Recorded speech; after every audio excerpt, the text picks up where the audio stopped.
J'ai le plaisir de recevoir Nancy Hubert de l'AGEPA. Là, tantôt, je disais AGEPA, mais c'est pas ça, c'est AGEPA. Ça va bien, toi? Ça va très bien, toi-même? Ben oui, bureau à Victo, Oui. c'est bien ça. L'AGEPA, c'est un organisme qui concerne l'ensemble du centre du Québec. Oui. Je me trompe pas en disant ça. Et là, AGEPA, l'AGEPA, ça veut dire quoi, ça, AGEPA? C'est le long nom total, c'est l'Association des groupes d'éducation populaire autonome Centre du Québec. OK. Donc, c'est un regroupement qui existe depuis quand? Depuis 1987. Et on a fait ça dans quelle optique? C'est fait pourquoi, ça? Parce qu'éducation populaire, moi, je pense, entre autres, chez nous, à Saint-Bernard-d'Aston, on a la Ludolette, là, Oui. qui est là, qui fait de l'alphabétisation, qui est un organisme qui a un conseil d'administration. Hein? C'est pas une entité étatique, donc c'est autonome. Mais c'est ce type d'organisme-là que vous regroupez? Oui, tout à fait. C'est venu de la demande de la collectivité d'avoir un regroupement spécialisé dans l'éducation populaire autonome. Donc, OK. tous les organismes de base, donc comme Ludolettre, qui donnent des services à la population, eux voulaient un regroupement régional pour être représentés dans l'éducation populaire. OK. Et toi, tu es en poste depuis combien de temps? Moi, je suis à poste à la coordination depuis novembre OK, tout dernier, nouveau. exactement. Bon. Mais j'étais sur un projet d'inclusion numérique à la GEPA avant. OK. Donc, ça fait 3 ans au total que je suis là-bas. Petite parenthèse, j'ai eu l'occasion d'en discuter avec les gens de la Ludolette, mais pour les gens qui n'auraient pas vu l'entrevue, dans le fond, l'inclusion numérique, c'est quoi?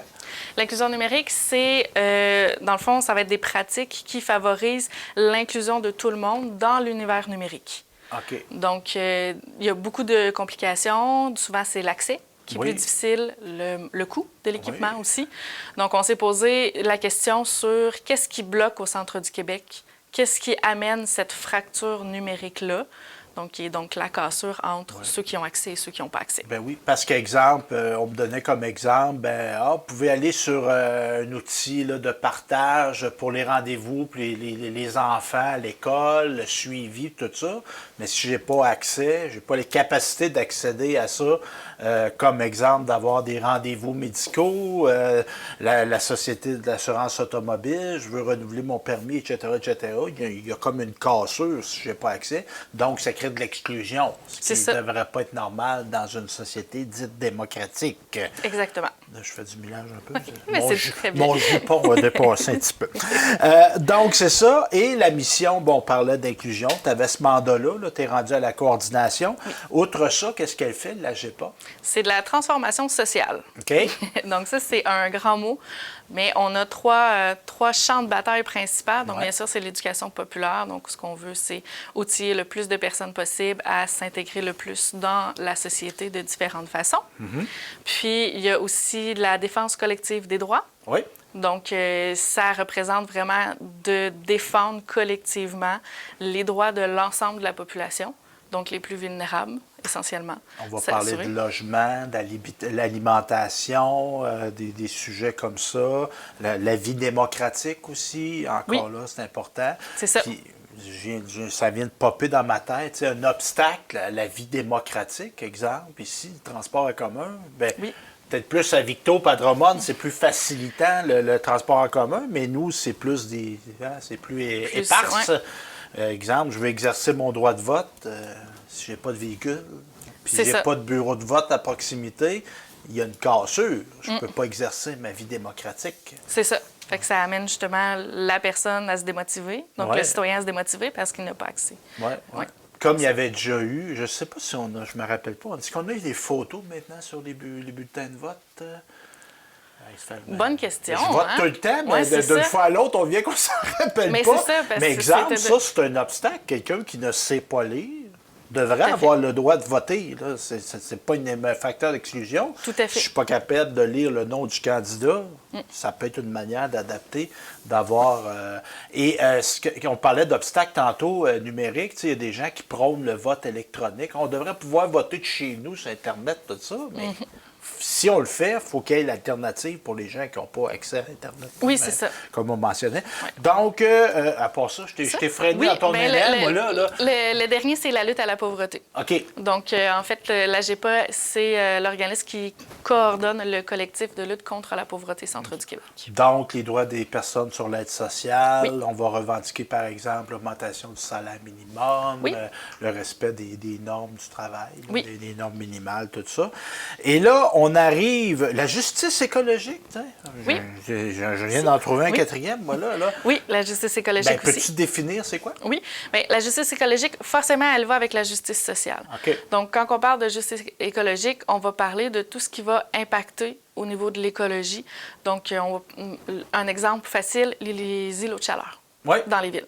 Oui. Donc, les îlots de chaleur sont liés avec la justice sociale parce qu'essentiellement, vont se développer dans des quartiers plus défavorisés. Où est-ce qu'il y a peu d'arbres. Exactement, où la densité de population est supérieure. Fait qu'il fait chaud. Quand on est pauvre, on a plus chaud que quand on est riche. Voilà, exactement. On va se dire. Là, C'est ça. En résumé, c'est ça. Ouais. Donc, de freiner, exemple, des coupes d'arbres, de faire en sorte qu'on fait des parcs, qu'on replante des arbres dans des quartiers plus défavorisés. Oui, c'est ça. Ça, c'est un bon exemple concret. L'accès aussi à des plans d'eau, à des parcs, comme on disait, tout ça. Et là, arrive... ben, moi, je vous connaissais un peu par la bande, mais là, on a la fameuse filière batterie on passe là, toutefois, on voit des bâtiments poussés, hein, Ouais. ça pousse du sol.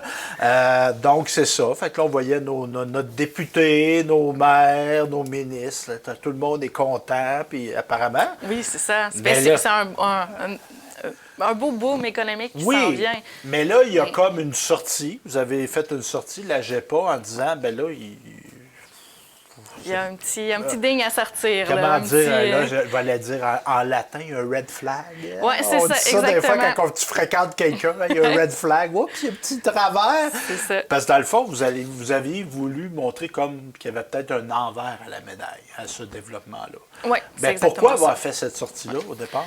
Fait que, en fait, ça part de notre regroupement national. Donc, la Oui. GEPA est membre d'un regroupement national qu'on va appeler le MEPAC. Donc Oui. là, le long nom, c'est le Mouvement d'éducation populaire et d'action communautaire du Québec. Donc, les 17 entités régionales Ouais. regroupées. Exactement. OK. Il n'y a pas 17 tables régionales, donc on est 11-12 là, Il y environ, en a mais qui oui, est c'est tout deux à fait. régions. Ouais, Bon, c'est ça, c'est exactement. Donc on est membre de ça et cet organisme-là faisait l'appel donc d'une semaine d'occupation et d'éducation populaire. Elle nous offrait 3 thèmes possibles, la qualité de l'air, le transport en commun et l'énergie et la question de la transition juste. Oui. On a sondé nos membres, savoir quel thème on fait au centre du Québec et c'est arrivé plus ou moins kiff-kiff entre le transport en commun et l'énergie avec la transition juste. Évidemment, on sait que le transport en commun, tu l'as nommé tout à l'heure, Oui. c'est quand même important au centre du Québec. Mais visiblement, il y avait un engouement certain pour répondre à des questions sur qu'est-ce qui arrive avec la filière batterie. OK. Parce que là, tu parles de transition juste. Ouais. Moi, c'est la première fois que j'entends OK. ces deux mots accolés là. C'est quoi, dans le fond? Bon, on veut, nos gouvernements, partant des besoins de la population, des demandes, dans le fond, on veut qu'il n'y ait plus d'utilisation d'énergie non renouvelable dans les déplacements, entre autres. Fait que là, on veut aller vers l'énergie verte, Ouais. qu'on dit verte. Parce C'est que, ça. Bon, fait que là, toi, tu as des bémols. Donc, on va aller vers ça. C'est ça, une transition juste. C'est Ouais. que cette transition-là n'ait pas des conséquences néfastes Exactement. pour le monde que vous représentez. Oui, c'est ça. OK. Pour l'ensemble de la population, une transition juste et égalitaire. Fait qu'on s'assure que dans cette transition vers justement des énergies qui sont plus vertes, qu'il n'y ait pas de laisser pour contre dans cette transition-là. Parce que, ben, d'avoir, on parlait d'angle mort, là. J'aime mieux le terme angle mort que red flag. Là, on est Les au deux Québec, sont on parle en possibles. français. Là. La fête nationale s'en vient au moment là, qu'on... Ben, s'en vient, c'est relatif, là. Mais en tout cas, on parle en français au Québec. Angle Angle mort, mort, ouais. on va parler d'angle mort. C'est quoi les angles morts? Parce qu'à première vue, il y a des gens qui nous regardent, disent, ben là, ça crée de l'ouvrage, ça va bien, il y a de la construction, il va y avoir des jobs payants. C'est quoi le problème? C'est ça, ça va dynamiser l'économie. Ben oui, hein? C'est, ben oui, c'est ouais. ça, c'est ce qu'on C'est voit. vert, ça, là, les batteries des chars, là. C'est ça. Fait que ça, c'est ce qu'on voit, c'est ce qu'on entend beaucoup. Puis Ouais. c'est pour ça aussi qu'on s'est dit, mais tiens, on va aller montrer justement ces angles morts-là. OK. Fait qu'il y a plusieurs angles morts. La première va toucher la densité de population, bien évidemment. Donc, ces travailleurs-là qui arrivent massivement auront un impact sur le logement, sur les ressources aussi. Tu parles, on va y aller avec logement. Ouais. C'est que là, on parle de plusieurs milliers d'emplois. Oui, exactement. On va parler de 5 000. Oui. Oui. En quelques années. C'est ça, en quelques années au début. Fait que là, moi, j'ai un logement, mais là, ça va créer une forte hausse des logements parce que là, on est en économie capitaliste, en tout cas, teintée d'interventionnisme, mais il reste qu'on est dans un libre marché, plus de demandes, hausse de l'offre. C'est ça. Donc, moi, j'ai de la misère à payer mon 3,5 $600. S'il monte à 800, ça va pas drôle, là. Oui. C'est ça. Bien, c'est exactement OK. ça. Puis actuellement... Puis là, je prévoyais peut-être m'acheter une petite maison, mais là, la maison que j'avais regardée à 175 000, là, le gars, il a avant 272. C'est ça. Plus les taxes foncières qui augmentent aussi, OK. c'est ça. Fait que ça crée, c'est ça. Oui, exactement. C'est un boom au final. OK. Ça va comme s'enchaîner. OK. Fait que le logement, l'autre élément, tu me parlais? Bien, au niveau du logement, Ouais, si je peux oui, continuer, ben le taux d'inoccupation actuel est inférieur à 1 Je vois, moi, en passant, on accueille des personnes immigrantes, puis je vois nos agentes d'immigration au Carrefour Jeunesse Emploi Nicolette Bacancourt souvent faire des annonces. Je cherche un appartement pour des travailleurs qui s'en viennent. On peut chercher, puis tant mieux s'ils trouvent, mais on n'est pas d'une place qu'il y a un gros pot de logement libre, là. C'est ce que tu me dis. Donc, Oui, déjà, c'est il y a ça. une rareté. Exactement. Puis ceux qu'on construit, je sais pas si tu as vu ça, nous autres, on a des 4 beaux blocs qui se construisent là, à quelques maisons du studio. C'est des beaux logements. Tout Mais à fait. ça ne sera pas nécessairement des logements très accessibles pour des gens sur l'aide sociale ou à salaire minimum. Tu peux pas rester là pour être à salaire minimum. Non, c'est ça. Exactement. Ouais. Puis surtout que des bâtiments qui sont construits dans les 5 premières années, au final, là, de 5 années récentes, Oui, oui. le propriétaire a le droit d'augmenter le loyer comme bon lui semble. OK. Donc, même si ça a d'apparence raisonnable sur le coût, s'il monte de 100 $ par mois par la suite, ça pose quand même des grandes questions. C'est pas du logement accessible pour Ouais. des gens à faible revenu. Oui, c'est ça, Puis, exactement. Moi, je salue les entrepreneurs qui mettent de l'argent pour construire des logements, mais on n'est pas dans des habitations à loyer modique. Oui, c'est ça, exactement. On est loin de ça. Généralement, c'est pas ça. C'est ça. Puis moins de 1 là, pour vraiment un chiffre, ça veut dire que sur 1000 logements dans Bécancour, donc la ville entière de Bécancour, Ouais. 1000 logements, il y en a 10 de disponibles. Mais ça représente quand même environ une superficie de 500 km² Bécancour. Uh-huh. Fait que 10 logements dans 500 km², pas de transport en commun, on va parler d'un grand impact dans la vie de tous et chacun qui n'ont pas de voiture. On soulève cet angle mort-là que des gens ne voient pas, puis votre rôle, c'est de faire mettre ça sur l'espace public. C'est quoi la solution? Il a fallu y penser avant. Bien, ça va être le logement abordable, ça, c'est sûr. Fait qu'il y a des logements abordables, bien entendu. D'augmenter les services aussi. Donc, ça, c'est une concertation municipale, gouvernementale aussi, qu'on s'assure qu'il y a des services à la population. Fait que le transport en commun est vraiment un point important, là. À Bécancour, on parle d'un niveau de vie qui est similaire au niveau des logements, les prix de Trois-Rivières. Donc, similaire à Trois-Rivières au niveau du logement.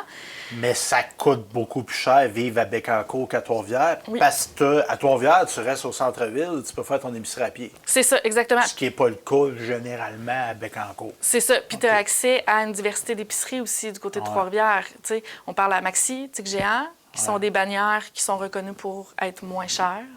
Mais ici, du côté de Bécancour, on n'a pas ça. On n'a pas ça, OK.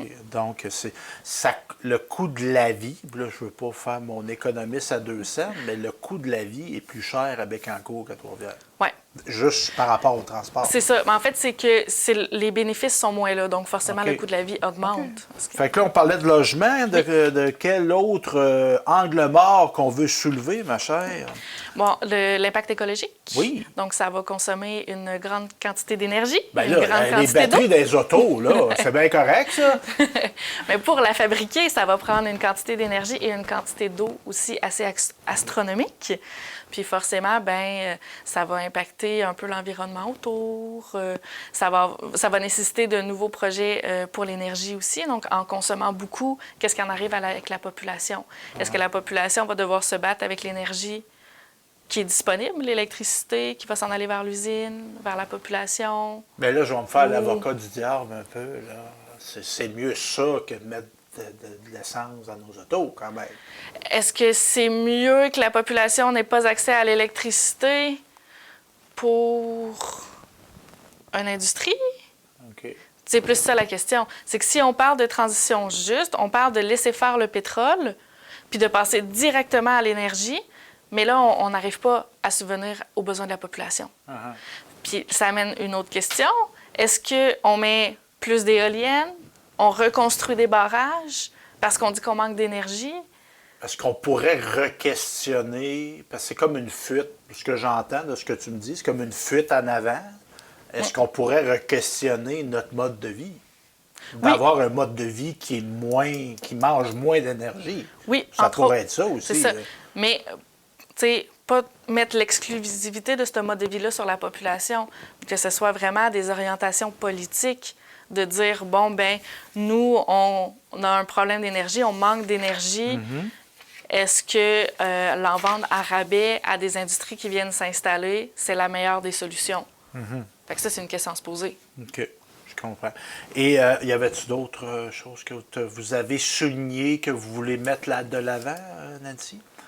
Sur le logement en tant que tel? Ben, on a parlé on a nommé 2 angles morts. Est-ce que tu en as d'autres aussi? Bien, en fait, je voulais surtout parler de l'effet Boomtown que oui, Quentin Liman... parce que vous avez reçu un conférencier, ça c'était le 18 avril, dans le fond. Vous avez organisé un événement citoyen à Bécancour. Oui. C'est monsieur, comment il s'appelle donc? Quentin Liman. Quentin Liman, du Front commun pour la transition énergétique ou énergique? Énergique, qui était conférencier. Donc, lui, il a parlé, entre autres, de l'effet Boomtown. Boomtown, parce que moi, Boomtown, je me rappelle d'une chanson de Richard Desjardins. Toi, tu es tout jeune. Oui, moi... c'est ça. Mais Boomtown, un peu, c'est l'effet qu'on avait. L'or est cher, on développe des villes où le fer est haut. Sur les marchés, il y a des villes qui arrivent, on fait naître des villes pour l'extraction. Puis quand le prix baisse, ben, ça sèche là un peu, on peut dire. Là. C'est ça, exactement. Fait que lui, il fait un parallèle entre la filière batterie et qu'est-ce qu'on a eu des villes. Ben, nos plus anciens se rappelleront de Gagnon. J'ai déjà passé à Gagnon. As-tu déjà passé à Gagnon? Non. Parce que, dans le fond, quand tu pars de Bécomo, il y a une route qui mène à Fermont. Fermont est encore ouverte, mais avec le développement du fer qu'on a eu, on avait fait une ville un petit peu avant, tout est relatif, avant Fermont. Et quand tu passes là aujourd'hui, tu vois un terre-plein dans le milieu de la route, tu dis qu'est-ce qu'il y avait ici? Bien, il y a eu une ville qui a fermé parce que le fer, le prix de la matière est plus assez haut. Fait qu'on a fermé la ville. Fait que lui, il soulève cette inquiétude-là. Oui, c'est ça. Okay. Qui peut arriver à Bécancour. Donc, dans le cas de Bécancour, c'est l'effet Boomtown serait une arrivée massive d'industries de la même branche qui arrive et qui va créer une croissance économique très, très forte. La mono-industrie. Exactement. Et quand il arrive quelque chose avec cette industrie-là et qu'elle doit fermer pour diverses raisons, une délocalisation, une fermeture ou juste un manque de concurrence, donc c'est plus concurrentiel d'être présent là, et qu'elle décide de s'en aller, bien, au final, ce vide qui va être créé là va amener justement une crise. Parce que, comme vous l'avez dit, mono, donc ça veut dire qu'il n'y a qu'une seule industrie, qu'un seul système économique. On a mis nos œufs dans le même panier. Oui, c'est ça, exactement. Fait que là, l'œuf, il est plus viable. Ben là, on a le panier, puis on n'a plus d'œufs dedans. Oui, c'est ça, exactement. Fait que c'est ça qui finit par arriver. Donc, arrive une crise au niveau de la ville. Puis on l'a vu, tu sais, exemple, c'est un peu la problématique de Shawinigan avec les pâtes et papiers. Ça a été des villes minières, là, puis ça amène des... Fait que là, ce que tu dis, c'est que lui, il lève un red flag, un fanion rouge pour dire, ben, tu sais, ça peut être problématique. Ouais. Si ça va bien, ça va bien. Mais l'histoire nous démontre que c'est rare qu'une mono-économie va perdurer des centaines d'années. Oui, c'est ça, exactement. Exactement. Okay. On parlait même de 10 ans, je pense, si je ne me trompe pas, je vais vérifier mes notes, mais François Legault disait donc que le financement qui avait été octroyé de environ 152 millions à l'entreprise Ultium Cam. OK. C'est 134 millions de leur prêt de 152 millions est un prêt qui va être pardonnable si les emplois sont maintenus 10 ans. OK. Et donc, comme ça, pour lui, c'est un gagnant-gagnant. OK. Mais ça veut dire donc que l'industrie est tenue d'être présente 10 ans, puis 10 ans sur le continuum d'une ville, Ouais, c'est peu. c'est pas grand-chose. Ouais, puis ouais, OK, je comprends ce que tu veux dire. C'est que miser sur 10 ans, mais le après. Mais c'est quoi tu voudrais, ben toi, puis Personnellement. toi, là. C'est ça. Mais l'association, les groupes que vous représentez, c'est que si l'État est pour intervenir dans l'économie, parce que c'est de l'interventionnisme d'État, là, tu sais, c'est pas le libre marché, ça, là. Non. L'État vient mettre des gros sous, nos sous à nous autres. Oui. C'est quoi, dans le fond? C'est de diversifier l'aide gouvernementale? Oui, bien, s'assurer que déjà, ça ne soit pas précipité. OK. Donc, il n'y a pas une construction précipitée avec tout ce que ça entraîne. Donc là, comme le gros boom, puis il va y avoir beaucoup de décisions précipitées qui vont se succéder.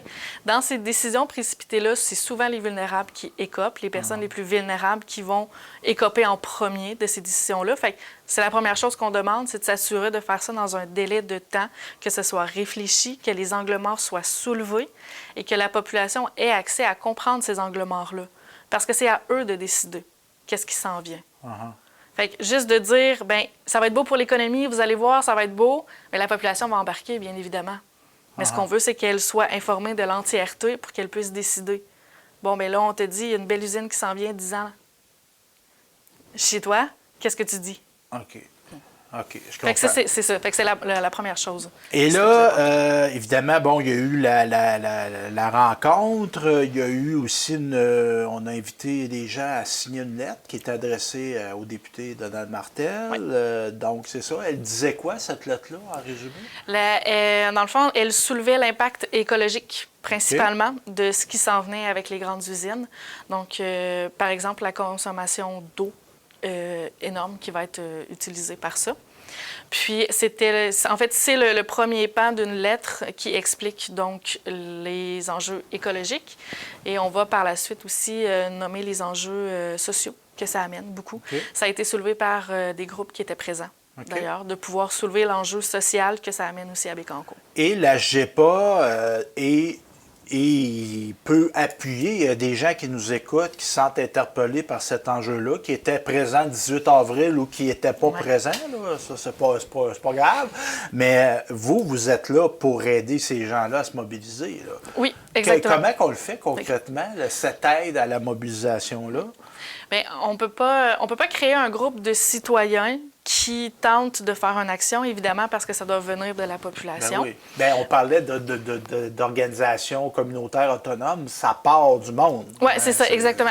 Fait que s'il y a un groupe de gens ou simplement quelqu'un qui se dit « Hey, moi, ça m'inquiète, la filière batterie, puis j'aimerais ça pouvoir informer la population sur différents enjeux, etc. » Puis d'aller voir le municipal, de s'asseoir, de discuter, mais je ne sais pas par où commencer.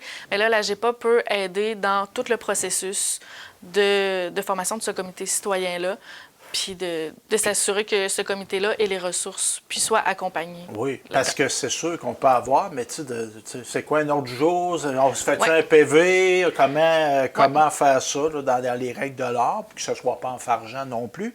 Puis on a une agente qui travaille aux luttes sociales et citoyennes. Vous avez ça chez vous? Oui, on a ça chez nous. C'est qui, ça? C'est ma collègue Vanessa, qui est en poste depuis quelques temps, mais très douée dans tout ce qui touche la lutte sociale. Donc lutte sociale et citoyenne. Oui. Puis, si on veut la contacter, on veut contacter la GEPA, comment on fait? Oui, ça va être à l'adresse courriel info@commercial-agepa, donc agepa.qc.ca. Oui. Puis sinon, on est rejoignable. Je ne suis pas sûre que ça, c'est un mot, mais on peut être rejoint par téléphone au 819-795-4441. Parfait. Et évidemment, bon, là, il y a eu cette sortie publique-là, puis on veut travailler sur ce dossier-là de la filière batterie à Bécancour.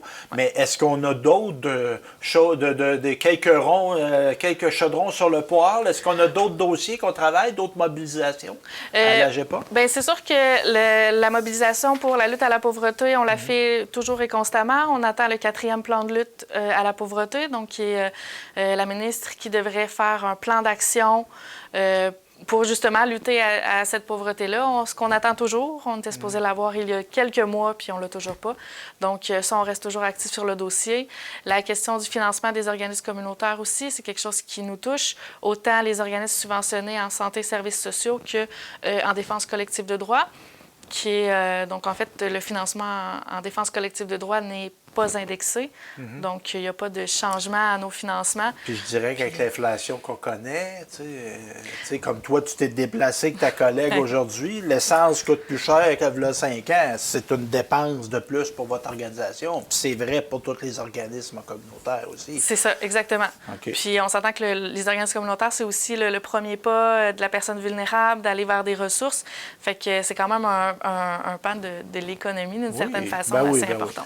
Donc, on reste un peu sur tout ça. Mais merci, ma chère merci Nancy Hubert de l'Association des groupes d'éducation populaire autonome du Centre du Québec. Donc, merci d'avoir été là. Puis, on refait l'invitation. S'il y a des gens qui se sentent interpellés par la filière batterie, les conséquences que ça peut avoir pour le secteur de Bécancour, mais je dirais même... Puis, oui, toute la région au complet. Au complet. On peut vous contacter facilement. Mais merci, Nancy. Oui, merci.